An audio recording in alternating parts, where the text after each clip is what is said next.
ഇന്ന് നല്ലൊരു mango pudding ഉണ്ടാക്കാം. അതിനായി നല്ല പഴുത്ത മാങ്ങ തന്നെ എടുക്കാം. തൊലിയൊക്കെ കളഞ്ഞ് ചെറിയ കഷ്ണങ്ങളാക്കി മുറിച്ചെടുക്കാം. ഇനി അത് നന്നായി ഒന്ന് അരച്ചെടുക്കണം. ഇനി ഇതിനായിട്ട് 3/4 ലിറ്റർ പാലാണ് ആവശ്യം. അത് തിളപ്പിക്കാൻ വെക്കാം.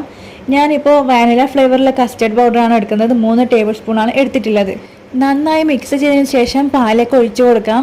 തുടരെ തന്നെ ഇളക്കിക്കൊണ്ടിരിക്കണം, ഇല്ലെങ്കിൽ അടിയിൽ പിടിക്കും. ആവശ്യത്തിന് മധുരവും വാനില എസൻസും കൂടി ചേർത്ത് കൊടുക്കാം. നന്നായി തിളച്ചതിന് ശേഷം ഫ്ലെയിം ഓഫ് ചെയ്യാം.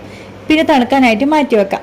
തണുത്തതിന് ശേഷം നമ്മൾ നേരത്തെ മാറ്റി വെച്ച മാംഗോ പൾപ്പ് കൂടി ചേർത്ത് ഒന്നുകൂടി ഒന്ന് ബ്ലെൻഡ് ചെയ്തെടുക്കണം.